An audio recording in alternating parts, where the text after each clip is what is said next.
for it? The Rabbit Hole Podcast. Precisely on schedule. Brought to you by... I'm your Huckleberry. Absolutely no sponsors. You gotta be shitting me. Ain't nobody got time for that. Run! It's for dinner! Run, Forrest, run! It's all part of the plan. Great stuff. Hang on, baby Jesus, this is gonna get bumpy. Playing with my money is like playing with my emotions. Perhaps you think you're being treated unfairly. Say hello to my little friend. Because I guarantee you I won't be showing you any mercy. Don't be so dang literal. Just do it! If the ionization rate is constant for all ectoplasmic entities, we could really bust some heads. In a spiritual sense, of course. So who talks first? You talk first? I talk first. How's it going, ladies and gentlemen? Welcome to the Rabbit Hole Podcast, Episode 2. And today, we're going to discuss AEW Dynamite. How you doing today, Jedekai? I'm doing pretty good. How about yourself? I'm doing pretty good. Sweet. So, as always, I am your host, Masakize, alongside my brother, Jedekai. How's everybody doing? And, well, AEW Dynamite, that was a doozy, wasn't it? That was a very interesting episode. Okay, so we start out with an AEW World Championship Eliminator Tournament match. Jungle Boy versus Wardlow. And, well, this match went about how I thought it was going to go. Yeah, you did kind of call it at the beginning. I kind of want Jungle Boy to have a chance at the world title. Yeah, but I feel like, they're still, very fresh and new. Right. It's going to take a minute for him to really get that push. And he's a part of a tag team, so I think they're going to focus more on the tag team. With him and Luchasaurus. Yeah, I feel like they'll get a tag team title before he gets a championship title. Oh, yeah, absolutely. And to be honest, I think that Luchasaurus would probably be the one out of Jurassic Express that they would push for a world title first. More than likely. He's a big dude. He's over. He's over like Rover. Oh, yeah. He's over like Rover, folks. I'm telling you. And, Marco Stunt, I know he's looked upon as, I guess more of a gimmick, but I really like his style, man. Marco Stunt, he's got flair. He's got some flair. Like, everybody in Jurassic Express has their own unique type of flair, and I just love it. It's beautiful to me. When they all get in the ring, you can tell they all have really good chemistry with one another. They're on point. But yeah, so that first match went like you had predicted it. Even though in the back of my mind I was still pulling for Jungle Boy, but so Wardlow got the win in a pretty easy victory for him. Yeah. But Jungle Boy did put up a fight. Now, after this match, we got to see a little sneak preview of the AEW World Title match that's coming up at Full Gear. Yeah. Between Eddie Kingston and champion Jon Moxley. In this promo, Eddie Kingston, in my opinion, kind of came off like the whiner heel. It's everybody else's fault that I'm... Oh, yeah. He was definitely throwing the way I towards am a and lot all of that stuff. And it kind of... It works, actually, for him. I think it works for him. Kind of playing the victim, but flipping the role. Like, I'm ruthless and I'm a piece of shit because of my upbringing, where I came from, all of that other stuff, And of course, you see little glimpses of Jon Moxley, talking about, what he's going to do to Eddie Kingston, what he's going to do to hold on to the AEW World Championship. And let me ask you, what do you think is going to happen between them? You think it's going to be a brutal match? I do. I do think it's going to be a brutal match. I mean, Eddie Kingston... As far as who I think the winner, who's going to be the winner, the outcome of it, I just feel like Moxley's got this. Moxley's a savage. Moxley is a savage. However, we still have a few weeks. We got some more developments that could pull through. Eddie Kingston might look less like an underdog before it's over. True. he does keep talking about how, you know, Jon Moxley left all of his people behind and went to the land of entertainment, you know, WWE. Yeah. Where he became Dean Ambrose. He was part of the Shield, and kind of where he blew up as a superstar. The reason why he's as big as he is today, and he was able to come and basically be a cornerstone of AEW, especially the second world champion, and really the guy that could carry the torch after Jericho. True. Who Jericho brought legitimacy to the company from the beginning as the first world champion. Speaking of Jericho, let's take a little side note. We have to talk about this and just get this out of the way. We haven't reached that segment yet. Do we want to do the segments in order, or we just want to just free flow, man? Because right now I really feel like we got to talk about this, man. Okay, the steak dinner. The steak Not dinner. what we expected. I swore going into this with them having that pissing contest on who's going to have the rare steak. I was like, they're about to fight. They're just going to bust that table. And what was the waitress's name? It was either Velma or Thelma. Velma or Thelma. Yeah. Well, Velma/Thelma, I feel like she was just going to be sitting there watching the whole thing go down. And then what happens? They break out. As soon as I seen them both put their hand on their chin with that shit-eating grin, I was like, here we go. It's starting. They're about to do AEW on Broadway. AEW on Broadway. That's exactly what it was. Yes. Because, you know, I got to say, Jericho and MJF have some chemistry. They have a lot of chemistry together, actually. You're right. They do. I think not only as, like, partners and working together, like, on the same team, but as enemies as well. And it's, like, at the same time. And it's like they hate each other, but they're working together. And it's kind of like... The only way I could really describe it is it's almost like that Vegeta and Goku vibe they got going. Like almost, yeah. Almost. But they both kind of hate each other. You know, they just both have a distaste for each other. But it's kind of like they're trying to con the other into doing what they want. And it's just fun to watch, really. It's good entertainment. But I was not expecting the whole full song and dance number. And then, so Chris, should we take it again? From the top? No, from the bottom. And like as soon as they said that, they just went back into singing, but they had this look in their eye like they just wanted to giggle like little schoolboys. Yes, they did look like they wanted to giggle like little schoolboys. But kudos to them for putting on such an excellent performance. And we all know Jericho is musically gifted. Oh yeah, you know, definitely. Well, moving on. Let's talk about the next match: Kenny Omega versus Sonny Kiss. Another first round. You mean the match that when you blinked you missed it? Yes. Okay. So the official time of this match was 10 seconds. Kenny Omega finished it in 2 moves. He beat Sonny Kiss in 2 moves. I don't know what they're doing. It was originally supposed to be Joey Janela.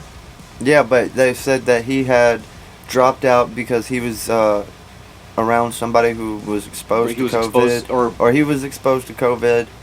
Something around those But he dropped lines. out to play it safe. Yeah. You know, so. Didn't want to put anybody in danger, so he dropped out. But yeah. And then they brought Sonny Kiss in, and Kenny Omega finished this match in 2 moves, 10 seconds. Yeah. And you blink, it's over. And I'm just wondering, like, it was definitely a squash match, but I didn't think that I was going to see squash matches like this in AEW, especially like with a superstar that they were, it seemed like they were fully behind in Sonny Kiss. They were backing him pretty good. They were backing him pretty good, and then and now they were giving him that push. And I still think they're going to give him that push. No, it's not. I don't think he's going to get like. I think it's going to be him and Janela together getting a push. Yeah. As like tag team champions or something at some point. But I mean, he's not Kenny Omega status right now. No, he's not. And then of course they wanted to put it into your brains that this is Kenny Omega. Yes. He's back in singles action, and he is a force to be reckoned with. Speaking of him being back, how about that entrance he did? That was amazing. So that was a really awesome entrance, and as soon as they started that, I was like, okay, I knew that they were going to do something, but I wasn't sure whether they were going to change his entrance music or not, which they didn't. They continued using the entrance music that was created by Little V, which is one of my favorite YouTubers, musical YouTubers. He does a lot of video game covers, which I've told you about. He did Kenny Omega's theme music, which was, I think, is pretty awesome. But it is a good... The entrance itself, having the two girls there... with the brooms. With the brooms, and then Kenny Omega coming out from behind the veil. Mm-hmm. And... just like the level in Street Fighters. That's what it reminded me of. I'm not sure if that's exactly what it was from, but Kenny Omega likes to do a lot of video game themed stuff, so I wouldn't doubt it. Yeah. Just like before. Doesn't he have a Twitch? I think he does have a Twitch. Yeah. He plays a lot of video games. Yeah, I've definitely seen YouTube videos of him playing video games, and he's actually really good. Yeah, too. he is. He's really good. He actually had him and someone else. I can't remember who all it was, but they had a video game match against the New Day years ago, and this was before AEW and all that, but it was a pretty interesting situation. But yeah, going back to what we were saying, that match was quick and pretty much painless, I guess. It was over so quick and painless. To be honest, I think that it's a good look for Kenny Omega. I mean, I don't think it's going to set Sonny Kiss back too far. No. Because, there's still always the tag team thing with Joey Janela going on. So, there's always that. The next match in the tournament. Penta El Zero versus Rey Fenix. Yes. Brothers again. This match, I think, was the best match on the show. It was probably one of the best matches of the night. I gotta say that they went in and they gave it everything. Like, they were... You could tell that they know each other so well. Oh, yeah. Because they were able to put on such a great match in a 20-minute time frame, Definitely. And I'm not entirely sure what the final time of the match was, but, it was 20 minutes. It was roughly pushing that 20-limit mark. It was almost there, but they finished it up. Rey Fenix is the one that won that. Yes. But, yeah, that whole match, they were like just feeding off of each other's energy, and they gave you that sense of that brotherly love. And but yet, we're putting that aside, because right now, when we step in this ring, there is no brothers. There's one of us has got to win, and they definitely went in. How about when Rey Fenix dodged, hand went into the pole? Ooh, that was no. That was Penta's hand that went into the pole. Yeah, but I was saying Rey Fenix. Yeah, Rey Fenix dodged it, and then Penta's hand went right into the pole. Yeah, it was brutal. Like, I felt it. Ding! I felt it. Yeah, I definitely felt it. It gave me like a shiver in my hand when I seen that, and just heard the ding. There were a few spots in that match where I was especially when they were giving each other the chops. Ooh, and you seen Rey Fenix's chest partway through, and it was just like this big red blotch. I can't remember which announcer said it, but I think it was Tony. He's like absolutely blistering his chest. I was like, yeah, that's about right. It was a pretty good match for the amount of time that they allowed. Definitely. And I believe, like, aside from Kenny's, and, aside from that match, I think all the matches, had a good, reasonable time limit. They went on pretty, just long enough to where you weren't getting bored, and... I mean, that's, a typical AEW show. True. They've had a couple of stinkers in the past, but, this was a pretty good show, and they stay pretty consistent, in my opinion. I believe so, too. Let's see. The next match that we've got on the list is Hangman Page versus Colt Cabana. The last match in this round of the tournament. So, before the match, let's talk about before the match, actually, because truthfully, when they were the promo between Colt Cabana and John Silver and John Silver's partner, what's his name? I'm drawing a blank right now. I'm drawing a blank right now too. I should know these things. I even was thinking of it right before the match. But yeah, anyways, that promo, John Silver, I swear, looked like he had just done about 10 lines of cocaine before he went out there. Yes. And he was just talking. No, at first he talks about how he doesn't like Colt Cabana. Okay, he's like, I don't really like you, Colt Cabana. I'm not your friend, all that stuff. But you're going to be the next AEW World Champion. And, yeah. What? And all this stuff. And he's like, oh, and he keeps looking at his biceps. And, oh, yeah, look at me. John Silver is just wackadoodle, man. But, you know, I think he's trying too hard, to be honest. Feels like he's like trying to pull out his inner Randy Savage or inner Hulk Hogan, the way he did that promo. Like, to be honest, he reminded me of what's the OxyClean guy. Yeah. You know, I think he's more like the ShamWow guy, really. You think the ShamWow guy? Yeah, I think he's a definitely ShamWow hype. All I know is that. And then whenever the tag teams were going. Like, at one point, he was running around just plowing everybody down, and it just looked like he had just, like, it finally hit him. He hit that thing, and he's like, cocaine, boo, boo, boo, boo, boo. And he was just, like, knocking everybody down for a good second there. And I was just like, well, this is happening. Oh, boy. You know, now, the match, of course, Colt Cabana and Hangman Page. All right, so Colt Cabana comes out. Silver and Reynolds, that's what his name was, didn't come out with him, but instead, Evil Uno comes out with him. Evil Uno stands out there on stage, just basically clapping his hands, doing all that, you know. The match itself wasn't that bad. I knew Hangman was gonna win. Yeah. That was never a doubt in my mind, because I see where this tournament's going. I know where the finals of this tournament's gonna go. And before we even go on any further with the show, that's what we have to talk about now. Because now, what do we have here? We've got Kenny Omega versus Ray Phoenix in the next round. And then we've got Hangman Page versus I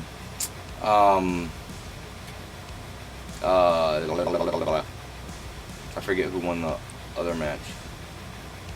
I swear we watched it, folks. Wardlow.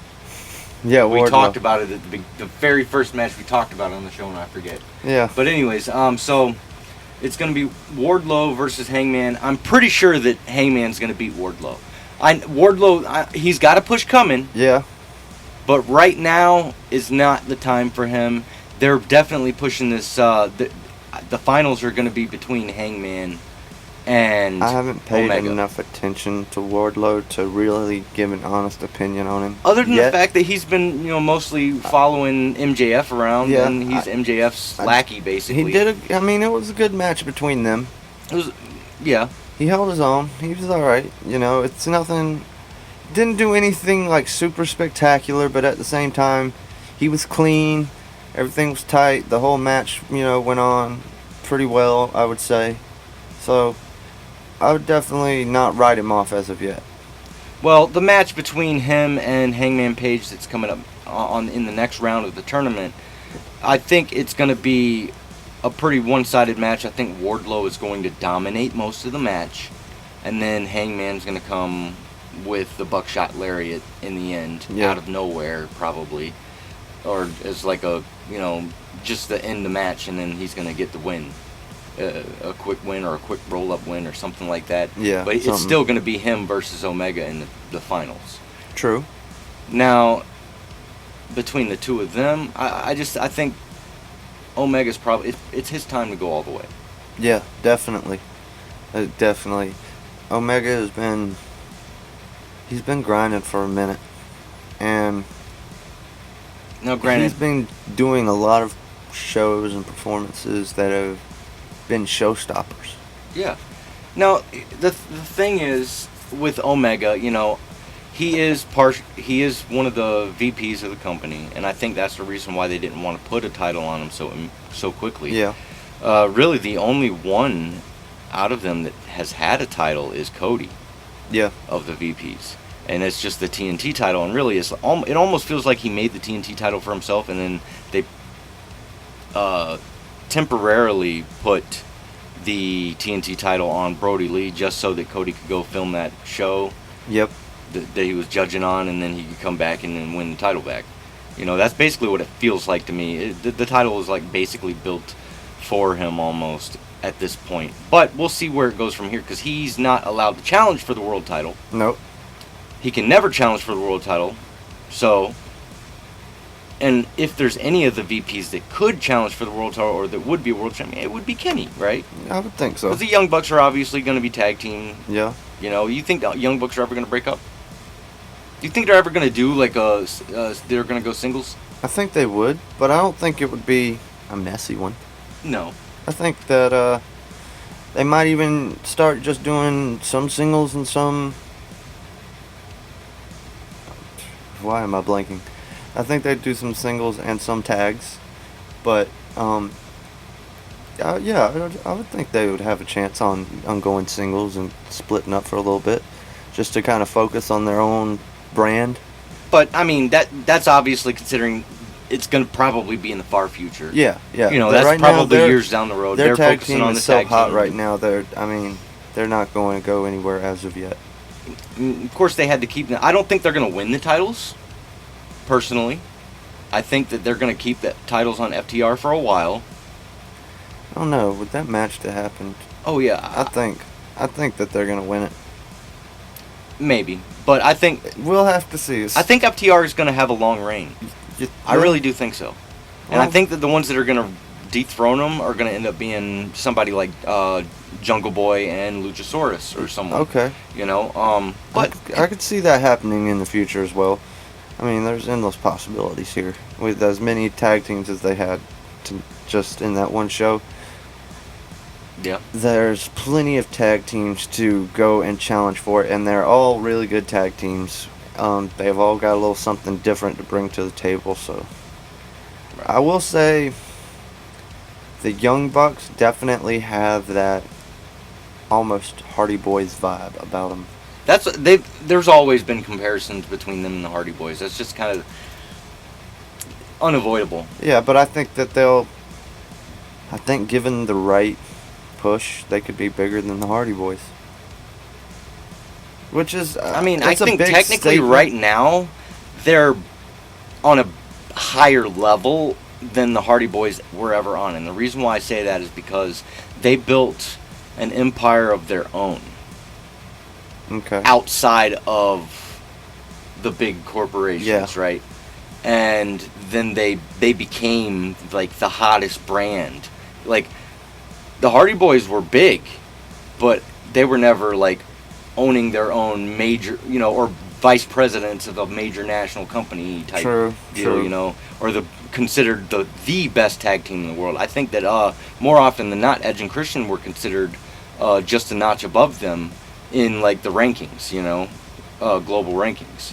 Yeah. And the reason behind that is just because of the fact that mainly because of Edge. Because Edge is just a superstar all on his own, He's just like, I don't know, he had a certain it factor that not many people have. The rated R superstar. That's right. But anyways, continuing on with AEW. Yep. So we had the next match was Kylan King versus Dr. Britt Baker. Britt Baker. She's back.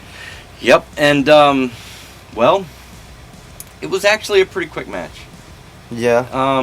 Kylan King got some pretty good offense. Yeah. But in the end, we saw it coming. They didn't advertise the match itself. They just advertised Britt Baker's in action. Yeah. Right? So you always know when they're just advertising someone's in action, the match itself is going to be mostly a one-sided affair. It's, going in, I knew Britt was going to win it. Right. With her being back, and they had been mentioning it previous to her actually coming out. I was like, yeah, as soon as I seen her come out, she's going to win this. It's not going to be a terribly long match, but it's not going to be one of those 10-second matches that we've seen earlier either. Right. But I'd say, all in all, it lasted maybe 4 minutes. Yeah. Now,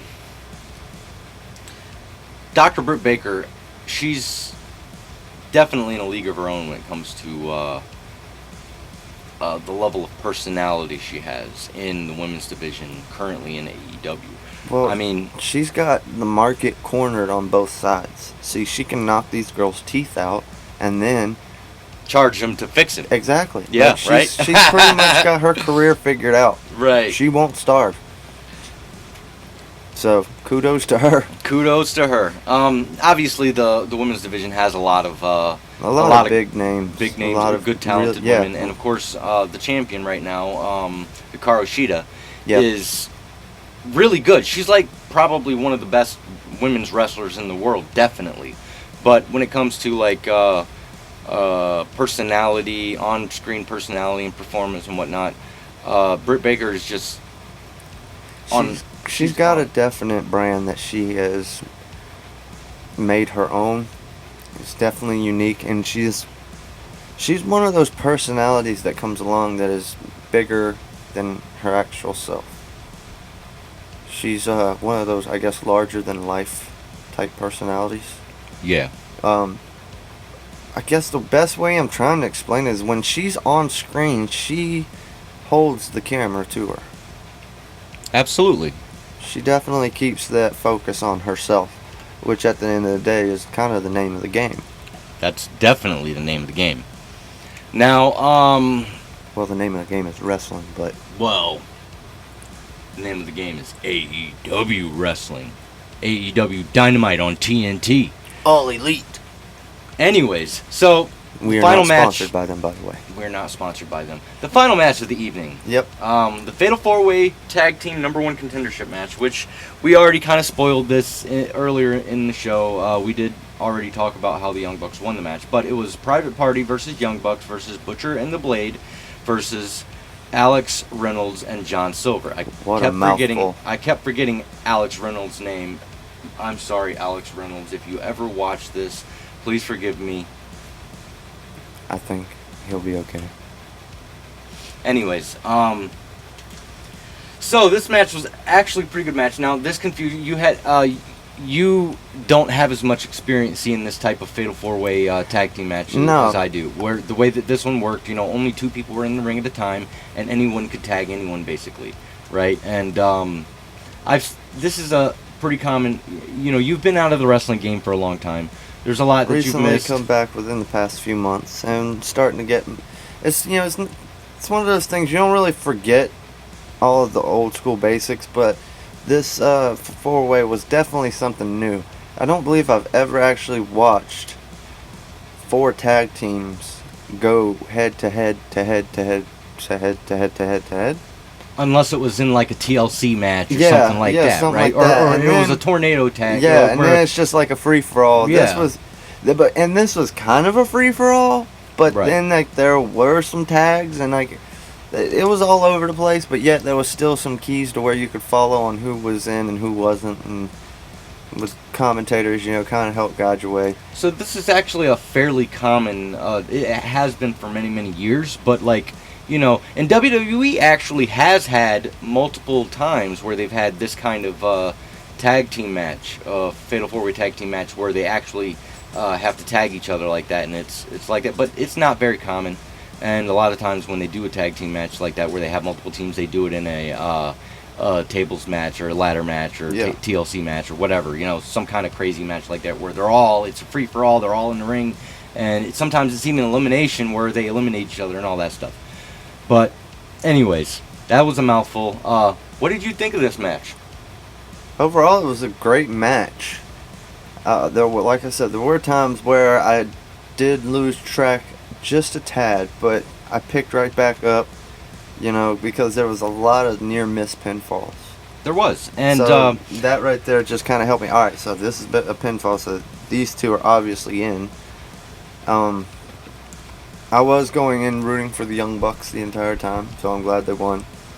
But I did like, what is it, Private Party? Private Party impressed me with their moves. I don't think I'd really seen much of these guys before So in the original AEW Tag Team title tournament, when they crowned the first AEW Tag Team champions, in the first round of the tournament, the Young Bucks were knocked out by Private Party. Okay. So this was almost like retribution for the Young Bucks. There's a little bit of history between There's a these little two. bit of history, yeah. Or 4. So yeah, this was almost like retribution for the Young Bucks because they were knocked out of the tournament, the first tag title tournament. Yeah. By Private Party. So in the first round, so they didn't even get to like go that far into the tournament. It was first round. The Young Bucks got knocked out. So yeah, that was. So the Young Bucks win this match, and I feel like the match was mostly between Private Party and the Young Bucks. Butcher and Blade got some offense in. Butcher and Blade actually did get some good hits in towards the beginning. They felt like they were the brutes of the match. They were the ones that came in and just steamrolled at everybody every few little while, and until people, team up on them. And Young Bucks were definitely showing that ring awareness with every time they. Oh yeah, absolutely. They broke up a lot of pinfalls. Young Bucks have been around the block. They've been around for a while now, but I mean, it shows with their wrestling. Like you can tell, they have honed the craft. They have definitely honed the craft. So they're not even students of the game anymore. I would guarantee these guys are definitely teachers of the game by now. By now, yeah. So now that leaves us with Full Gear. Yeah. A couple of finalized matches for Full Gear. We still have, obviously, the World Title Tournament. We don't know who's going to challenge for the World Title after Full Gear. We do know that at Full Gear, it's Eddie Kingston versus Jon Moxley. Yeah. And we know that for the tag titles, it's going to be the Young Bucks challenging FTR. Mm-hmm. So, how do you think that's going to go? You already said that you think the Young Bucks are going to win. Well, no, I said I believe Moxley is going to win for his. The Young Bucks, I do believe the Young Bucks are going to win it. I do believe that. And I did say that, but I mean, I really don't know. You brought up some good points to me. So it's kind of got me thinking. Maybe it's more or less that I would like the Young Bucks to win. I mean, because I do pick a lot of favorites in wrestling. I am definitely more fan than analyst when watching. Absolutely. But I do believe it's going to be a close match, and I do believe it's going to be a really good match. Absolutely, it's definitely going to be a really good match. Another thing I want to bring up is our Darby Allin. I was about to say Arby Dallin. Turtles like me. No, but yes. Arby Dallin. We forgot to talk about the segment where Taz and them came out. Yeah. And Ricky Starks. Taz was coming off like a whiner. Yeah. Well, yeah, he's like, Ricky Starks and why can't I remember his name? I'm drawing a blank, people, and I should know. We're fans. I swear. We're fans. I swear. But anyways, Taz and them, the whole FTW crew, the FTW champion. What the hell's his name? The guy with the FTW belt. Why am I drawing a blank? I know his name, like the. But he was saying, while you think Taz is like talking about how they're. It's unfair that Darby Allin is getting a chance for the title, and what has he ever done, and da da da da. And my response to that is, he has put his body through hell. He's very charismatic, and he hung out with Steve-O. I mean, can we say less here? And I know this isn't AEW related, but I do want to go off a little sidetrack. Absolutely. All right. This is the rabbit hole, brother. So, all right. So when it showed that clip of him and Steve-O hanging out, and what was it? The body bag roll or drop? Yeah, the body bag drop in. Something. Yeah. All right. So when he did that, that just gave me hope because I know they're working on Jackass 4. Right. And I think it's going to be really cool to see that in Jackass 4 because the way Darby Allin presented it and the way Steve-O was there, I believe the rest of the crew was probably there. Oh, yeah, absolutely. They just didn't show them on camera right then. But in the movie, I think we're going to see more stunts with Darby Allin. I mean, he was in a body bag with thumbtacks. Well, see, that's what I was gonna say. Is like I think that Darby Allin's gonna be in the movie, and I think he's gonna be part of a lot more stunts. And I don't think this stunt is going to be in the movie because they already showed it. It's probably gonna be on the extras DVD. It'll probably be on like the deleted scenes or extras reel, whatever. Right. But, but it's already been shown. It's not uncommon for Jackass to get celebrities into their bits. Back with the show, they had Brad Pitt. They've had Mike Tyson. There's Butterbean. There's countless. Of course, Darby Allin's connects with Steve-O and everything was already. If it wasn't already apparent to most people, Darby Allin is a skateboarder. Yeah. He actually was a professional skateboarder before he was a professional wrestler. So this is actually pretty cool to see. It's almost like a natural fit for him. Like he could. Cat in the background. Yes, we have a cat in the background. So it would be a natural fit for him to be part of the Jackass crew. So I would hope to definitely see more of him in the movie. And we'd probably see little segments of him probably skating with Bam Margera and stuff, because they usually throw some skating into their movies and shows, with most of the crew being skateboarders or some kind of extreme sports enthusiast. I mean, Johnny Knoxville is a huge Evel Knievel fan, so it all fit together. But going back, so Taz is whining about Darby Allin. Dang, the joke has broken me. We made a joke and now it's broken me. Yeah, so Brian Cage and Ricky Starks are standing up there with Taz. Taz is kind of complaining about how they're not getting any the opportunities they should be getting. Yeah. They should have both been in championship tournaments, or Brian Cage should have been in the championship tournament, and Ricky Starks should have been getting a TNT title shot by now against Cody and all this other stuff, which it's gonna happen. It'll happen eventually. Brian Cage already had a shot, multiple shots actually, at the AEW World Title against Jon Moxley, and Jon Moxley beat him. So that's kind of part of the. You lost your place in line, bro. Yeah, I mean, And Ricky Starks, fish happens. Darby Allin. I keep wanting to say RB Dallin. I know our joke is broken. Our joke is broken us. But turtles still like me. Turtles still like me. But anyways, RB Dallin. Darby Allin, folks. We know his name. I swear to God. This is a very interesting episode. We just can't seem to get names right. Darby Allin. I said it right that time. So Darby Allin is and Ricky Starks are gonna obviously go at it at Full Gear, and I think it's gonna be mostly a one-sided squash. Yeah. And then Darby Allin is gonna get the win from out of nowhere with a coffin drop or something, or a roll-up, just like I said with some of the other matches that I've been talking about, like how. So you do think that Darby's gonna win? Darby's definitely gonna win. Ricky Starks has a bright future, and he's a loss against Darby Allin is not going to set him back. He's still gonna get a TNT title shot. But the reason why he's not gonna win is because turtles don't like him.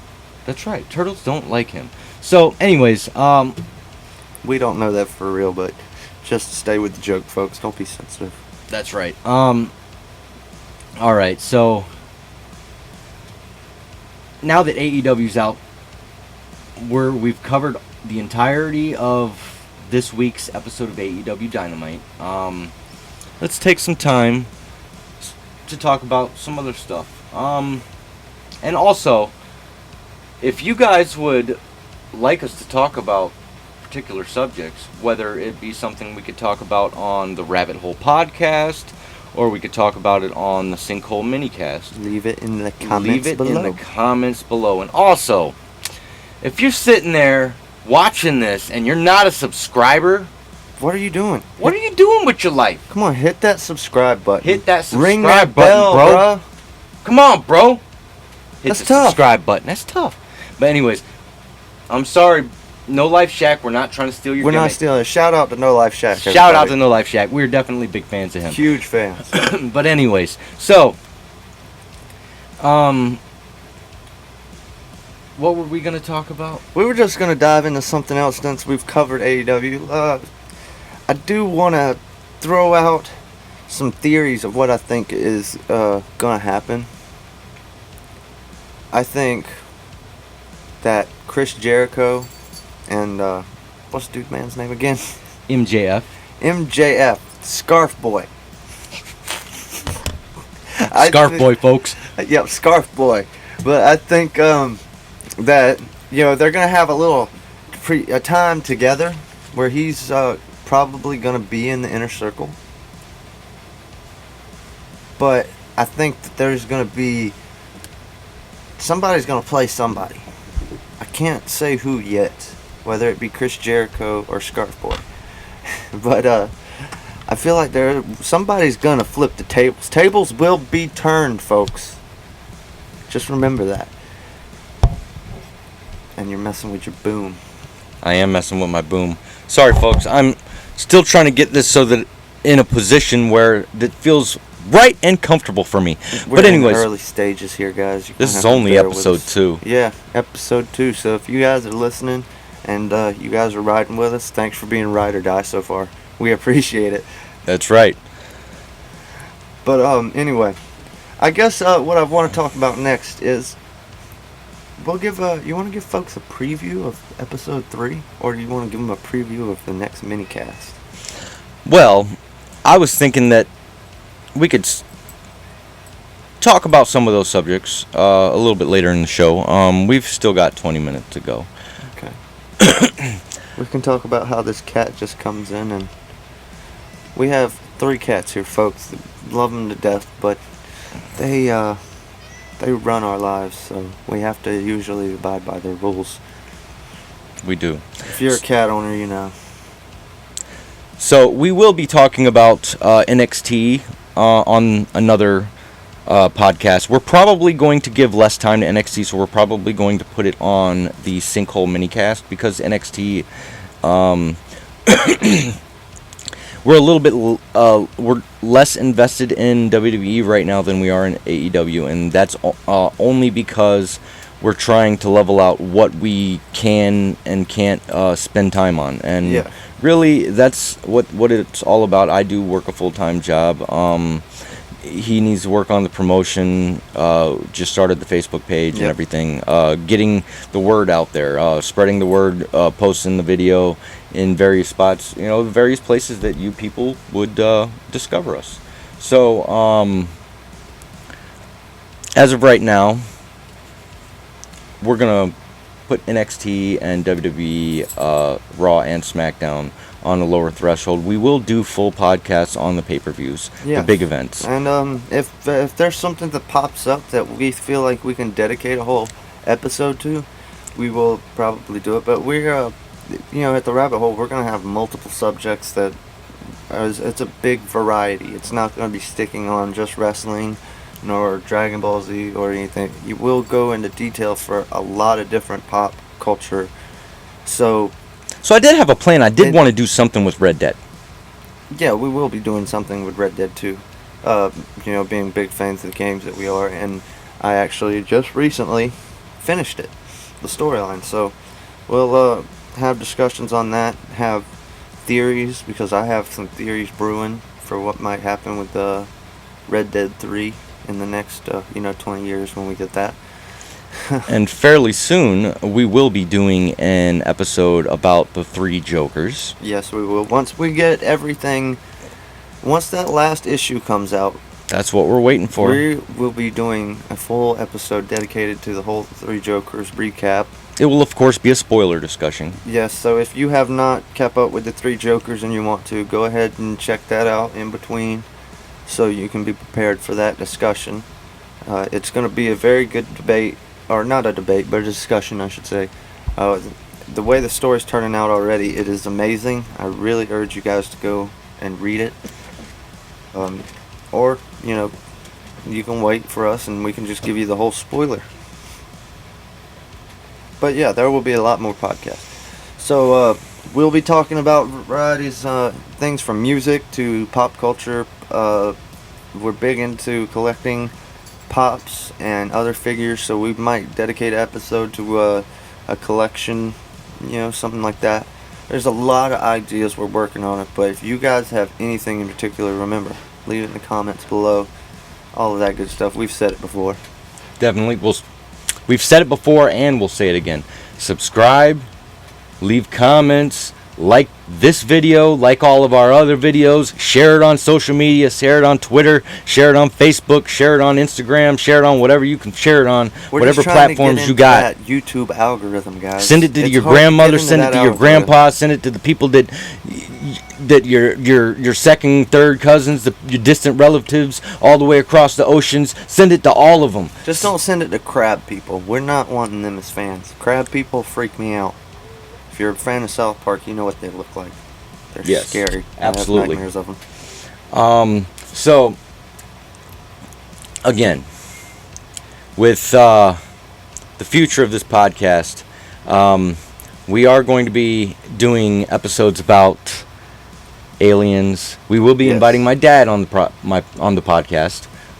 Also, if anyone wants to be a guest and you have a particular subject that you feel like you're an expert in that you would like to talk about, then please reach out. Reach out. Absolutely. We can do video calls. We can do all kinds of things. We can get you on a Zoom, guys. Yeah, we can get you on a Zoom. So, as much as it doesn't look like it, we do have an idea on what we're doing. We just... Oh, how about the news that Sonic the Hedgehog is the highest grossing superhero film of 2020? Wow, really? I didn't know that. Yep. That was just, I just saw that earlier this week. Sonic the Hedgehog. Now, granted, obviously, it was COVID year. It's been weird this year, but regardless, I do believe that Sonic is that thing. It's like the comeback kid, man. If I remember correctly, the total numbers that I saw was 300 million, I do believe. Wow. It was either 200 or 300 million at the box office. Either way, they made their money back, more than made their money back, and definitely greenlighted a sequel already. Oh yeah, and Jim Carrey has spoken and said that he will be in the second one. He will be in the second one. He's not contracted for anything beyond that. Yeah, we don't know about the third. He might. Depends on how much he likes his role. And of course, getting a third one is going to depend on how the second one does. Exactly. You know, but it's already been a very good kickstart to the Sonic franchise, and I've heard some rumors about wanting to create a Sonic the Hedgehog shared universe. I have too. What they're going to share it with, I'm not sure. Is it going to be with other IDW properties? Are they going to try to combine it with Ninja Turtles and something? Are they going to make like a Mega Man movie? Who knows? We don't know what's going to happen. I really don't know. There have been rumors for the past 30 years of a Smash Bros. Movie. Right. There's been rumors all over the place on Reddit about that, but I haven't seen from any sources that can be considered Hollywood just might be keeping their lips reliable. I don't think I've seen anything from any sources that are... I can dream, okay? Oh, okay. Yeah. Let me dream. There's just too many franchises involved, too many companies, too many baskets, you know. Shia LaBeouf said, "Don't let my dreams be dreams." So this has got to be a reality now. Just do it! Just do it! But, anyway, speaking of shared universes, I want to take a note. I have been seeing, and I feel like I need to be the guy to make a stand. I've been seeing a lot of hatred towards my boy Adam Sandler. Especially with that new Halloween movie. And I don't know if you paid a lot of attention while I was watching it, because you were focusing on some other little projects you had going on. Right. But I thoroughly enjoyed that movie. I can't remember. I enjoy it, but I can't remember the name right off the bat. But it's a Netflix original movie Adam Sandler just did for Halloween, or just released for Halloween. It's got a lot of big names, you know, a lot of people who've been in Adam Sandler's movies before, plus some new people that I don't believe have been in any of his movies, but big names regardless. And I've been seeing a lot of just bad-mouthing about it on the internet, and I gotta say, I enjoyed it. It went back to his roots. It looks like it was called Hubie Halloween. Hubie Halloween, that Hubie is right. Halloween. Hubie Halloween, and he played Hubie Dubois. So it didn't seem like that bad of a movie.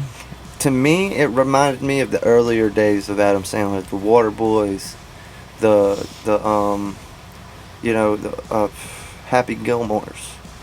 Right. Stuff like that. It really brought back that innocent, childlike comedy. It wasn't like The Ridiculous Six. No, it wasn't like The Ridiculous Six, and it even wasn't like Grown Ups. It was really like, you know, his older movies. He had, you know, this kind of goofy character right off as you see him, and you're like, well, this is kind of a funny dude. And then the more you watch the movie, he grows. There's a lot of character development within this, you know, hour-something long movie. And I gotta say, I really like the fact that if you're a fan of Adam Sandler, you've seen a lot of references to his older work. Like Saturday Night's Canteen Boy, Saturday Night Live, when he was on there, he did Canteen Boy. And basically he's a Boy Scout. And in that movie, you see pictures of him dressed up in Boy Scout regalia and all of that. So it's kind of like a shout out to that.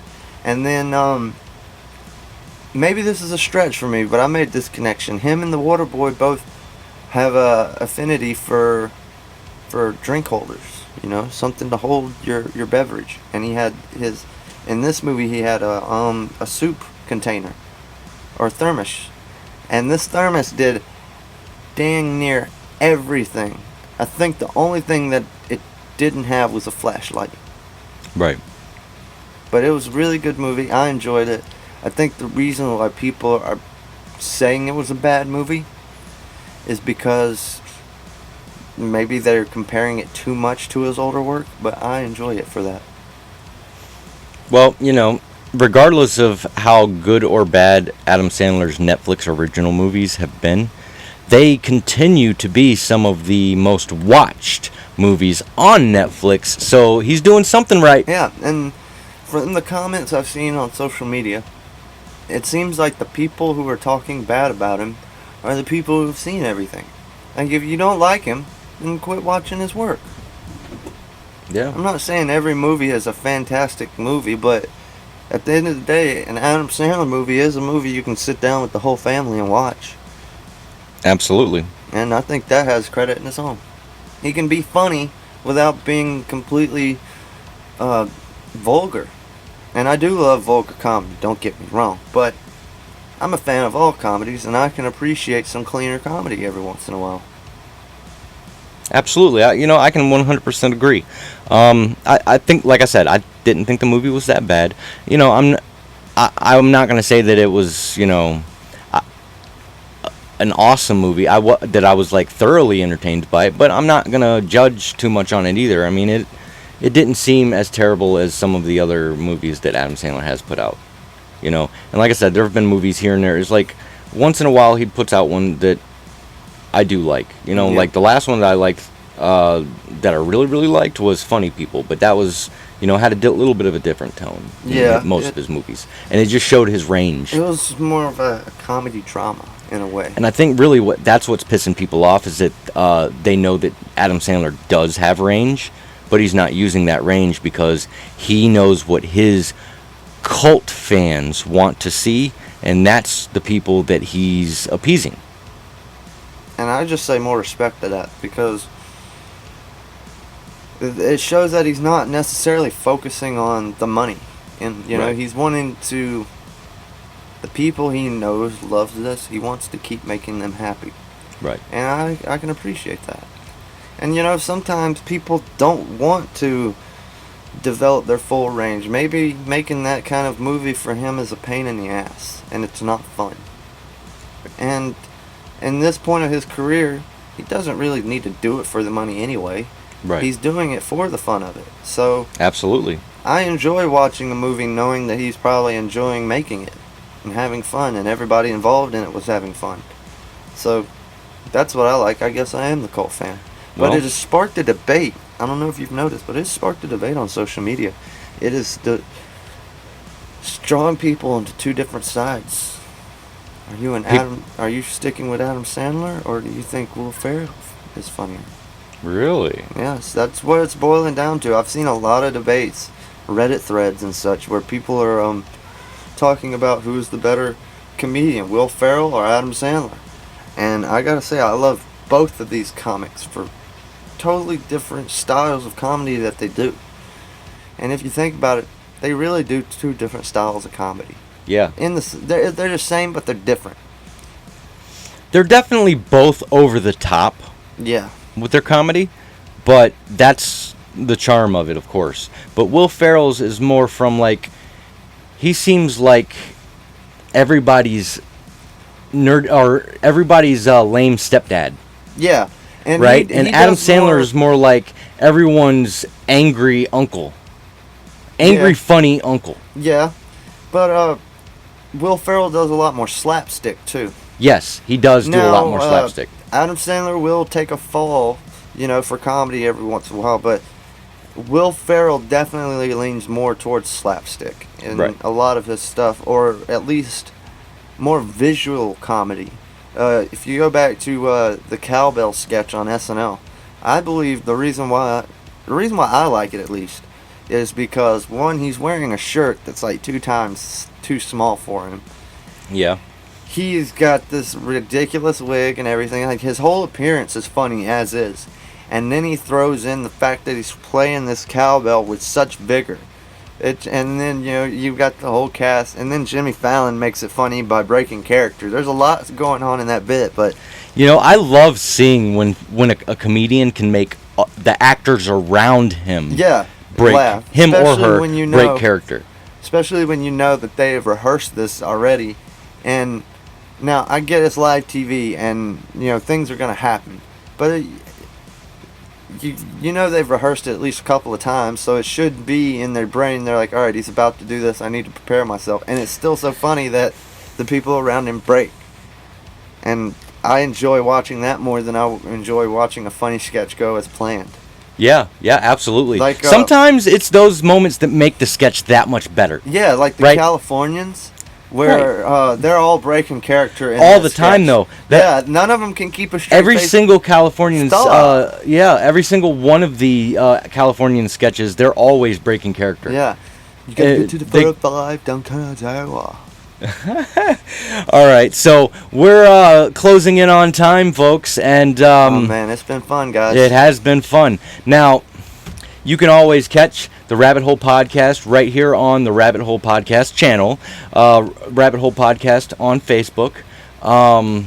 And, of course, we will be making an Instagram and all of that other stuff. More things to come, obviously. But right now we're trying to focus on building the brand, getting the videos out there, getting the following. We really want to bring you guys content. We want to bring you guys content, and we want you to give us some ideas.